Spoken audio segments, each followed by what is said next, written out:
The energy she has actually sometimes surprises others, you see. Because when she has something and she feels that she needs to do it, then she must accomplish it before resting. I was working in another organization called MEWA, and we have started a number of projects, which one of them was a computer project. Ramla came to ask for an attachment in that computer project, and we took her in. But then I was thinking, Ramla has a strength somewhere, which was on how to kind of mobilize disabled people and how to support them. In my house, I let her to do all the work. She's cleaning, she's washing, she's cooking, and she's looking after herself. I feel that she's not an abnormal child. She is a normal child to me. It was a big challenge, a big disappointment. I have all the certificates, but nobody is ready to take me on the job or give me a job. So instead of sitting idle, I decided to, with the help of Mr. Hassan, we came up with the idea of forming this group. And it kept me busy until now. And from this group I found out this is what I always wanted to do. We drew up a plan of having an objective of looking at the educational needs of the disabled people, and then secondly looking at the economic well-being of the disabled people. Those are the two main objectives we thought about. We were also able to get donors who wanted to donate computer. The computer activities is somehow to make them feel they are part and parcel of the community by learning how to use the computer, how to switch it on, how to operate it, how to type a data, accounts, PowerPoint. So internet also, we teach them how to open an email account, how to operate it, how to send the data, to retrieve it, we teach on that. They also started an entrepreneurship team, which I thought it is very important to teach the disabled how to start a business and how to manage it and how to sustain it for their own benefit. I learned entrepreneurship here, and then I came even closer to computer. So combining the two aspects, actually on the part of entrepreneurship, really pushed me further. I have a small retail shop, and I have to confess that whatever I've been learning through entrepreneurship, I've been putting it into the business. The other activity is to join other organizations, like meeting, seminars, get to know each other, interact, socialize, and to know about their lifestyles and how to be one. It's one way to make them feel they are part and parcel of the community. When Ramla started this initiative, there were so many people coming in immediately from the community, the disabled people. They were coming because it's like they didn't know what is their focus, and they knew the community doesn't have the mechanism to support them. But all of a sudden we hear of something, they are all coming in on board. That already showed that there is a problem within the community in terms of awareness, in terms of what we need to do to the disabled groups. Yeah. So I think it's a good start. For me, she has those leadership skills. Imesaidia sana community. Nimeona hawa walemavu kidogo wamechangamka, na nimehisi pia nyumbani wenye watu wanampenda, maana she's a short-sighted girl. And if I go anywhere without her, everybody will ask me, where's Ramla? Where's Ramla? You know, this is very important. Ramla, I can say that when it comes to working with PWDs, she's a workaholic. I've admired her vigor. and resilience and the calling. While working here and with her, I became more comfortable and more communicative. It has changed my life so much. One point of mine is I tell them you should accept who you are. You are a disabled person, but don't let that disability drive you down. We should be determined. That's how I brought up the name Amukadi. Amukadi means determined, to be determined. You should be determined to know what you want to do.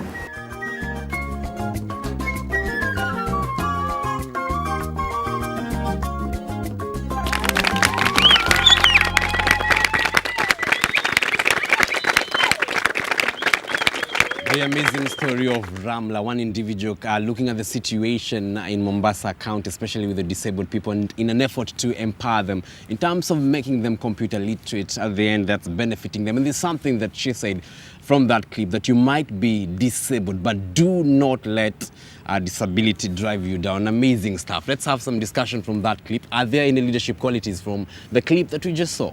A clear fact that Ramla has shown in the clip is that she's a very determined lady, which is a character that even any leader must be able to emulate. We can see Ramla is very hardworking and very courageous. Ramla si mchoyo, si mbinafsi, sababu ile elimu alikuwa nayo aliamua apeane wenzake. Yeye mwenyewe amekubali na kujiona katika ile hisia alionao, akajikubalia kwamba yeye ni mlemavu na anataka sana kupeana mawazo kwa wengine na kuamini kwamba disability is not inability. We can see that she's quite innovative. She doesn't stick on one thing. She always come up with new ideas that the community can benefit in large. Ramla ako brave. Miongoni mwa wale ambao kwamba ni disabled, wengi hujificha, lakini ameweza kujitolea na ameweza kutoa mfano mzuri sana kwa wale ambao kwamba ni walemavu. Ramla is also leading by example and she's acting as a role model. She is a very optimistic person because just because she didn't get that job, hakusema anakaa nyumbani and start complaining. She decided that she's going to start an initiative that is going to help her and her community. Ramla is a responsible girl. This is evident from her mother's speech, who says that Ramla does the house chores. Then we can say she's also focused. She has focus for the disabled in the community. Another thing, we've seen that she's got the energy. She's even determined to look for seminars whereby the other disabled can also be involved in activities. We talked about, and actually this is the development agenda for the people of Mombasa County in terms of sorting out the quality of education and unemployment. And we came up with very practical solutions on how this needs to be done. But now we want to look at what kind of leadership qualities do you think, in your view, will address these particular issues? A skilled leader, determined, and ready to work with the community. We need somebody, if at all is going to be our administrator, he should have a knowledge of administration. Ramla's story has proved to be, or has served to be, like an eye-opener. Her track record is good because her work has been seen, and the people can attest to the fact that it's in existence and it's really proving helpful to the community. If a leader has a good track record, then how will that particular leader address this issue of unemployment and the issue of quality of education? Okay, you know, I hold this opinion about the track record, that if you have done nothing so far, then I don't think you are capable of doing anything. You are not capable of doing anything. I realize that Ramla is a go-getter.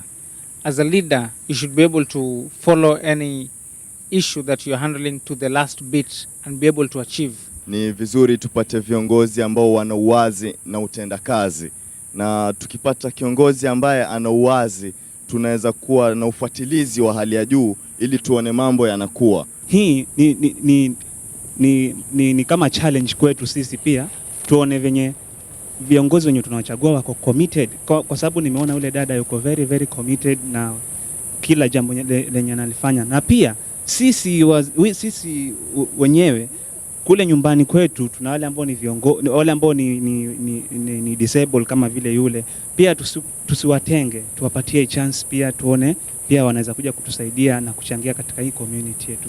Indeed, looking at practical ways of sorting out the issues, we've looked at the development agenda for the people of Mombasa County, 2 issues coming up, the issue of quality of education, the issue of unemployment.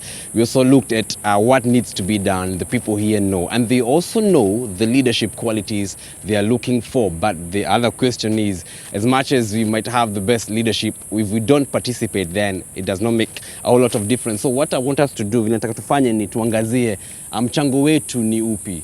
We should start by setting benchmarks and yardsticks over which we can hold the leadership in position accountable to.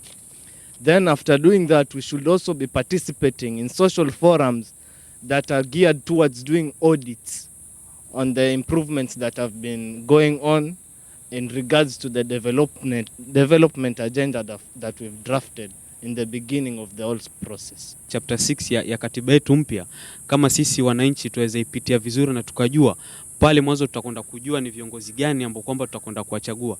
Pili, kuongezea pale aliposema ni sisi kama wapwani tuweze kujiandikisha kwa wingi katika upigaji kura na tuweze kuparticipate katika kupiga kura na tuchague viongozi ambao kwamba wanaeleweka. Hao viongozi wanatuletea balaa zote kila siku. Before I elect, I shall try to select. That simply means that the deserving person is the person that I shall vote in. And also we must value our votes, because when we value our votes, that is when tutajua ni leader gani tutamchagua. Kwa sababu gani? Itakuwa tunachagua kiongozi bora, sio bora tu kiongozi. Sisi wenyewe tuwe na mabadiliko, ndio tuwe na uwezo wa kuchagua viongozi ambao kweli watakuwa wana yale maono ambayo tunayaona. Itabidi nijifunge njuga na nguo zikazane ili kwamba sasa hivi nisiwe na ngoja ile 200. Nitafanya bidii yani ambao hawana vitambulisho wapate vitambulisho ili kwamba tupate kupata vile vipande na tuweze kupiga kura. Na vile vile katika mchango wangu mimi nitaweza kumchangia sana mama ambaye atasimama, kwa sababu nini tusingoje nomination, tupate election. Asante. Indeed, very practical ways on how as citizens we can participate. Jukumu kubwa ambalo limetukwa kwako wewe kama mwananchi kushiriki katika uongozi. And one of the reasons why we have a devolved system of governance is to facilitate your participation. We're coming to the end of program, coming to you from Mombasa County. A very fruitful discussion we've had looking at leadership, the impact na ule uhusiano ambao uliopo kati ya uongozi na namna unavyoendesha maisha yako.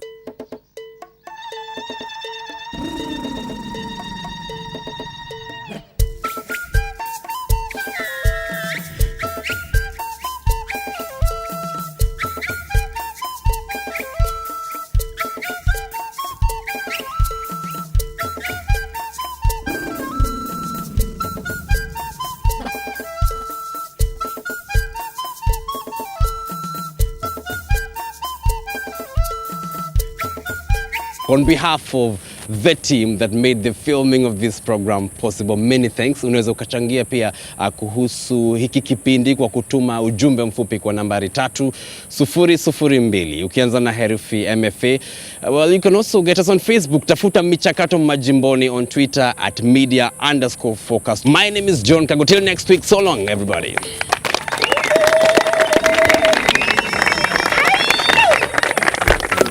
Asante sana.